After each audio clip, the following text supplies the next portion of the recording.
morning and welcome back to the lecture series. We are discussing modernism and the treatment of time through looking at stream of consciousness, one of the uh, devices, literary devices that have been deployed time and again by different modernist writers such as Virginia Woolf and James Joyce. So we will also have some textual discussions in our lecture today. Uh, while Aristotle in his Poetics emphasizes the unity of time, where the plot needs to be constructed as a unified time frame, uh, Albert Einstein in his theory of relativity proved that nothing is absolute, not even how time functions. The 18th century novelists followed the linearity of time with a cohesive beginning, middle, and end.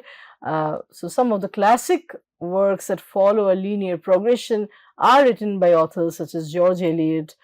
We have Jane Austen, then Thomas Hardy, and so this is how writings always lead to a closure, and the readers' expectations are likewise shaped. Towards the late 19th and early 20th century, with the inception of modernist literature, there is a self-conscious breakaway from this traditional style of writing and narration. In the 20th century, there is a shift towards science and psychology, something that we have already mentioned in our previous lecture.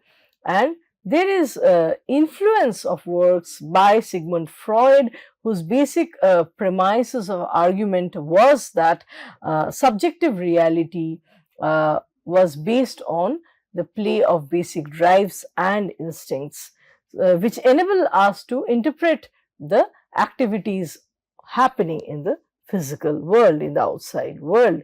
So, the focus of the novelists had moved away from the social realities of the characters to the characters' psyche. So, the inner journey starts from here on. There is an attempt to grasp the multitudinous thoughts and feelings that pass through a character's mind. So, the complex universe that the mind itself is started interesting the modernist, tradition, the modernist writers. This leads to the discovery of terms such as internal monologue and streams of consciousness. Both interior monologue or internal monologue and stream of consciousness involve the presentation of a character's thoughts to the reader. However, there are certain differences between the two. In interior monologue or internal monologue, unlike in stream of consciousness, the character's thoughts are often presented using traditional grammar and syntax, and they usually have some clarity, some logical progression from one sentence to the other, and the ideas are still more coherent. One idea continues and leads to the next. Interior monologue relates a character's thoughts as coherent, fully formed sentences are present as if the character is talking to himself. So, although it's talking within oneself, the thought process is still coherent, it is unified, it is not fragmented. On the other hand, in stream of consciousness, we see that there is a portrayal of the actual experience of thinking that goes on inside of a human psyche, where it is all chaos and destruction. So it is not a closed space. The mind does not function as a closed space. It is constantly being interrupted by the happenings outside. So the fragmentation happens as a result of too many thoughts coming and overwriting one another, an external happening punctuating the thought somewhere in the middle, and so on. So it makes the reader experience those thoughts in the same way as the characters are thinking them. So, hopping, navigating from one thought to the other, the reading experience becomes more challenging in the case of the stream of consciousness, and a lot more skills are expected out of the reader. So, Mrs. Dalloway by Virginia Woolf is a work, it's a classic, and it deploys stream of consciousness remarkably through the protagonist, Clarissa Dalloway. Mrs. Dalloway by Virginia Woolf was published on 14th of May 1925, and it details one day in the life of Clarissa Dalloway, who is an upper class woman in post World War One England. The working title of Mrs. Dalloway was The Hours, and the novel began as two short stories, Mrs. Dalloway in Bond Street and the unfinished one, which is The Prime Minister. The book describes Clarissa's preparations for a party she will host in the evening, and the party that follows. With an interior perspective, the story travels backwards and forwards in time to construct an image of Clarissa's life and of the interwar social structure, social scenario. The novel addresses the nature of time in personal experience through multiple interwoven stories. So, several stories are interwoven, and they come, and they are played uh, inside Clarissa's psyche. The overwhelming presence of the passing of time and the impending fate of death for each of the characters is felt throughout the novel. As the Big Ben towers over the city of London, rings for half an hour, characters cannot help but stop to notice this loss of life to time, how we lose certain moments of our life to time in regular intervals. And this feeling, this realization keeps coming back throughout the story whenever Big Ben comes to punctuate a thought, a personal thought in the middle. For a character like Septimus, who has experienced the vicious war, the notion of death constantly floats in his mind as he continues to see his friend Evans talking about the war. The constant stream of consciousness perspective of the characters, especially that of Clarissa, serves as a distraction from the passing of physical time. How much time has elapsed outside is sometimes not noticed until we look at the Big Ben and listen to the clock tower, right? So it is telling us how individuals are ultimately marching towards their death, but each character is intermittently reminded of this, the inevitability of death, the fact that death is, which some people have to reach in the end. So, like Joyce's Ulysses, the novel emphasizes the passage of time within the frame of the novel, which takes place in the course of a single day. I would like to read briefly from Mrs. Dalloway to understand how stream of consciousness happens.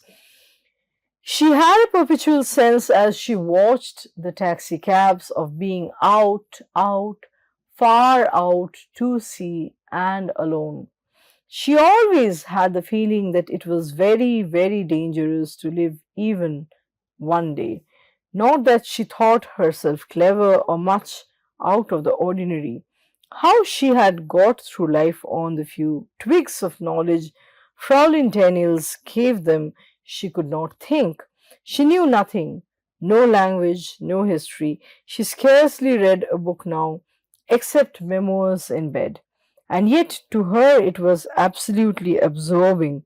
All this, the cabs passing, and she would not say of Peter, she would not say of herself, I am this, I am that. So we see that the thoughts are happening, too many things. I mean, she's thinking of people she knows, and then she has impressions from her immediate surrounding that also go on to influence her, the way her thoughts are processed, the way the psyche functions. So it's a mingling of past, present, future. It's a mingling of the inner and the outer. This is how stream of consciousness happens as a layered thought process.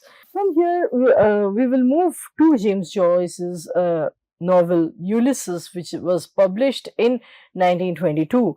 1922 is a key year in the history of literary modernism. Publication of Ulysses by James Joyce, alongside uh, seminal work by T.S. Eliot, The Waste Land. So these are some of the signposts of modernist literature, as we know. The story Ulysses takes place on 16 June 1904 and is about a man named Leopold Bloom who walks around Dublin. The book tells the story of Molly Bloom as well, who is Leopold Bloom's wife, and Stephen Dedalus, who is a school teacher. Joyce made a use of Henry Fielding's epic novel, which is modeled on Homer's Odyssey. We see intertextuality in this work where Joyce is drawing on characters from other authors' works, so characters that are already present in works written before Ulysses. Uh, Ulysses draws on the psychological and subjective narration of Dorothy Richardson. Lawrence Stern's The Life and Opinions of Tristram Shandy inspires Joyce's conception of time. There is a focus on the process of artistic transformation and exploration. Joyce appropriates the mythical structure of Homer's Odyssey, which is the original and constant reference in this work, Homer's Odyssey, and Joyce is using it in a shifted context, in a modern context, in an everyday uh, context. How Odyssey can be reread, rewritten in the modern context, in the vis-a-vis the urban life, the diminished urban life uh, set in Dublin, and the course of one day in a modern man's life. He appropriates the mythical structure of Homer's Odyssey. The book consists of 18 chapters in which each covers 1 hour of the day, and each chapter parodies a specific chapter of Homer's Odyssey. So we understand that in the modern times, in other words, the epic cannot be relived. The conception of time has contracted to a great extent. Mm, Lives are not, larger than lives. Lives are not as colossal as that of the epic characters, right? So, in the diminished modern man's life, which is crushed by, the urban reality, how do we live Odyssey again? If we have to live it, we have to live it like Leopold Bloom, right? So each chapter is also associated, like we will see, with a specific color or art or even a bodily organ. So there is a combination of kaleidoscopic writing with a schematic structure in Ulysses. The characters are set in modern Dublin, and the book explores the squalor, the monotony of Dublin life. This is in contradistinction with the elevated, lofty ideals that inform epic writing. Here, life is limited. Human agency is also carved down by several determinants. There is monotony, and the narrative technique deployed here is stream of consciousness, parody, and jokes, as well as linguistic association and a frequent use of motives that keep, traveling through our course of reading the work. So here is an excerpt from Ulysses. I quote, he is young Leopold, as in a retrospective arrangement, a mirror within a mirror, hey presto, he beholdeth himself. That young figure of then is seen, precious manly, walking on a nipping morning from the old house in Clambrasil to the high school, his book satchel on him, bandolier wise, and in it a goodly hunk of wheaten loaf, a mother's thought. Unquote. So, coming back to the art of the novel by Milan Kundera, in dialogue on the art of the novel, Kundera asserts that his own novels. So Kundera talks about the form of the novel. From there on, he goes into discussing how he writes his novels, what goes into making his own novels. Kundera says that his novels, I quote, lie outside of the aesthetic of the novel, normally termed psychological, unquote. By this, Kundera does not deny his characters of an inner life, but just that he does not want to offer the reader some kind of a comforting illusion that psychological realism has offered to the readers. The access to the character's inner life is, in a way, denied. The character has to be understood without having access fully to their inner life. One can have very bare, very paired of minimal information about a given character from Kundera's novel. So, 2 centuries of psychological realism, according to Kundera, has created some nearly inviolable standards regarding creating the characters in the novel. So, for example, the writer, it is one of the expectations from on the part of the reader that the writer must give the maximum amount of information about a character, about the character's physical appearance, his or her way of speaking and behaving, and then he must let the reader know about the character's past, because that's where all the motives of the character's present behavior are located. So, this is in a way drawing a straight line between past and present. And then the characters must have complete independence, right? The author, with his own considerations, has to disappear so that he or she does not disturb the reader. The author's absence will make the fiction turn into a reality. So the readers are given into verisimilitude. They start taking the fiction as reality. The modern, writing is a complete breakaway from this. We have already discussed, the metafictional qualities in authors such as Margaret Atwood, in Thomas King. We have discussed several short stories by Julio Cortázar and by George Luis Borges. All of them create a kind of rough experience for the reader. The process of reading is fraught with difficulties, which expects the reader to be more sophisticated, more skilled in the act of reading.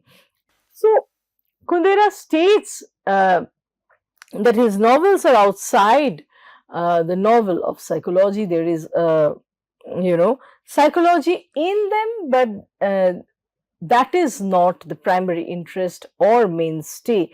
So, Kundera, being a Central European, from the Central Europe, sees the First World War as a catastrophe that plunged art and literature into the grips of a history, a merciless history. When Kundera was writing himself, we know that he faced a lot of censorship from the government, the communist government. He had to flee, and he had to save his writing drafts. So the essential dreaminess of Marcel Proust or James Joyce became impossible in the post World War One scenario. Kafka opened the door to a new way of being as a prostrate victim of an all powerful of an overpowering uh, bureaucracy, right? So recourse to dream, recourse to surrealism, to fantasy, mingling reality with fantastic elements became a survival tactic for novel writing, for a form, an experimental form such as novel to exist. Um, as a way of escaping from the intolerable, from the impossible world, the real had to incorporate elements of fantasy and dreams. There seemed to be no respite in reality, so one had to seek respite in dream. So, Kundera's key concern is the instability of the self, and which is why characters often play games. They are posing and they are dramatizing themselves through such comic, erratic, odd behavior. The characters are testing their own limits, and it wouldn't be wrong to say, as Kundera himself says, that the novelist is testing the character's limits, and thereby the novelist is also testing his own limits within the parameters of modernity, modern times. So, unlike James Joyce, there is no internal monologue in Kundera's writings. The reader realizes that the monologue is that of the author. If at all there is a monologue, it is that of the author, as the author tries different approaches in order to analyze his own characters. The author is trying to pursue, chase his characters down their own actions. So his books are philosophical analysis of fictional characters. And so the characters are conceived as experimental selves. Through their experimentations, an aspect of the author's own self is eventually revealed. So that's how the form of novel, the genre of novel, is addressing the question of human existence and self estrangement in the modern times. So these characters, the novel characters created by Kundera, are fully in line with his core idea that the history of the novel is a sequence of discoveries. So if the novel is a method of grasping the self first at the outset, when Cervantes, Cervantes conceives this genre for the first time through Don Quixote, it is trying to grasp the self at the inception through adventure and action. We see adventure and action in Cervantes as well as in Tolstoy. Following that, the grasping of the self happens through trying to understand the interior life, as in the case of Joyce and Proust. Kundera talks about the grasping of the self through examining existential situations. So, when the characters go through certain existential situations, certain parts of their self are revealed. He begins with existential plights through his own characters. He is experimenting. He introduces a woman who has vertigo, then a man who suffers because he feels his existence is too light.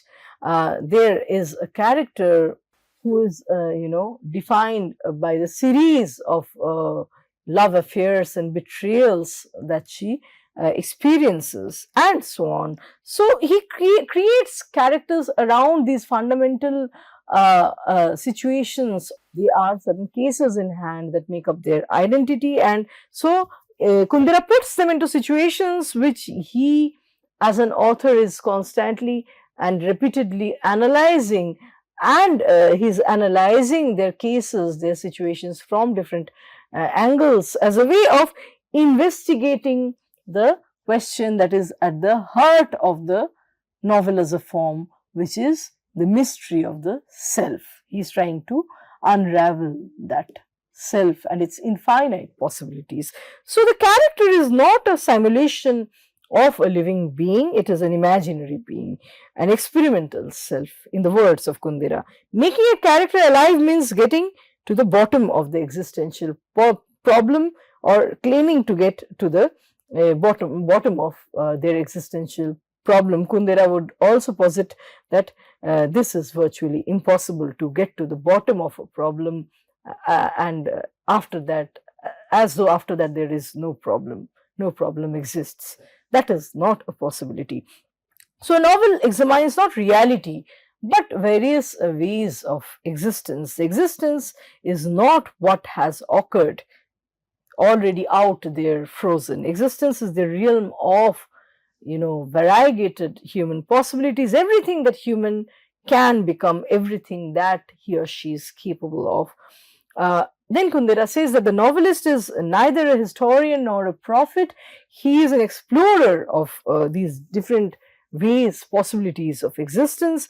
Rather than giving a clear statement of thought, a novelist involves in games of paradoxes and contradictions. That's how the novel is basically different from a thesis, which seeks to raise a few questions and then tries to answer them. So dogmatic reflection is necessarily exchanged with suggestions. The author is not, forwarding or pushing any kind of dogma or indoctrination.